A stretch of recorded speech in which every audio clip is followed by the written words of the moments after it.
Welcome back to Ask the Expert.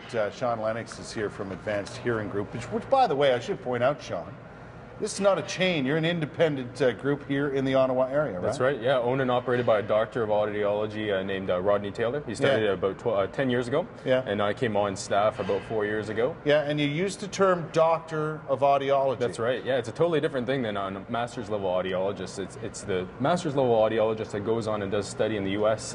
For an extra 3 or 4 years. Really? Yeah, so it's not easy, that's for sure. You do 7 years of school, and then you go on and do another 3 years in the doctoral level. So Rodney Taylor, Karen Birch, myself, we're all going through. We got through our Doctors of Audiology. I'm just finishing mine at the University of Florida. Yeah. So we'll be. Is that right? Yeah. So we'll be calling you doctor after this? Is it the proper term? Well, yeah, we like to have a more even playing field with our patients as a patient-practitioner relationship. We don't like that whole.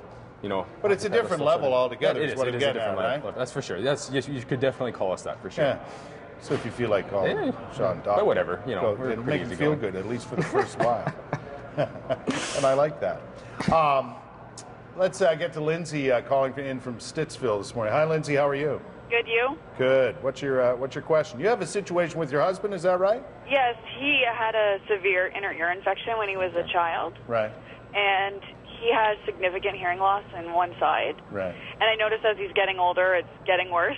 No doubt. And I've been trying to convince him to have it looked at or to have something done about it, but I just don't know if that's possible. He's never had any hearing aid or anything like that? No, but I think he should. Okay. Thanks, the question is, does he think he should? And that's a common issue, I bet. Where a guy doesn't want a hearing aid. Where a guy doesn't want to go in and talk about a hearing aid. Yes, all the time. Yeah, and people have this. It's like going to the dentist or something. When it comes to getting that initial hearing test, there seems to be some sort of underlying fear there, right? Well, if you're going to a hearing aid salesperson, a technician, someone who is there, you're going to a hearing aid clinic. They think you're there. They're going to sell you a hearing aid. At Advanced Hearing, we check the hearing first. Hearing is our first and only concern. The person is coming for knowledge. They're looking for information at the beginning. They're looking for someone to listen to them, and that's what we do first. Like with your husband, Lindsay, we'd have to figure out if he has any usable hearing on that side. We have to see if his auditory nerve is still functioning. We have all these advanced electrophysiological tests we need to do. The first step is getting him motivated to even consider if it was successful. If he could get success for a hearing aid, would he want it? Yeah. It's funny that Lindsay says her husband is half deaf in one ear, and obviously there's some hearing loss in that particular ear. How much? Who knows?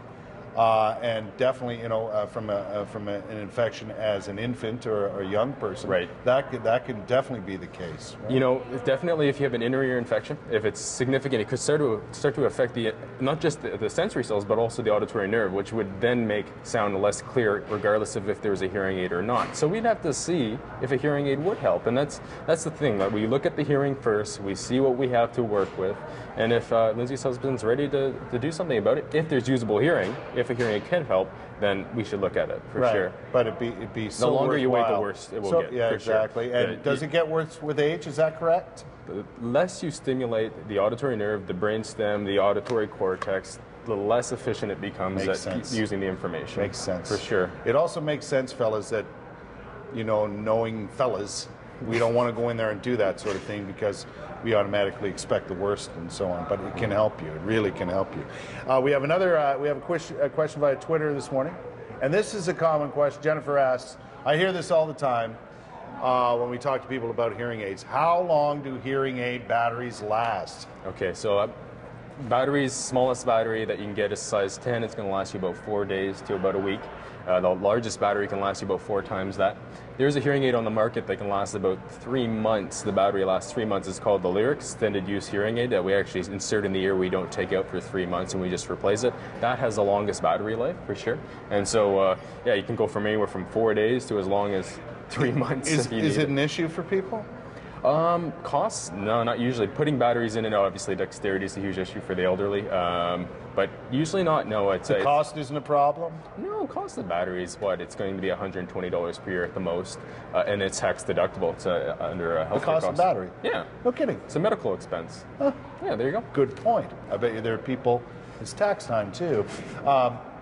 there are people who probably didn't know that. Well, there you go. You I like to be a little bit helpful for sure. Well, I mean, that for a lot of people, and you talk about, dexterity and so on when it comes to seniors, a lot of people on a fixed budget would be concerned. Right. Are these, because there's a lot of batteries out there for various products that are super expensive.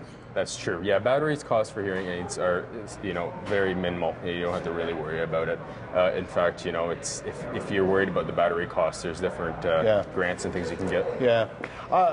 We're out of time, but I just wanted to make sure that people get the message that you're more interested in helping them with their hearing problem than selling them products. Right. And Lindsay's situation with her husband comes to mind.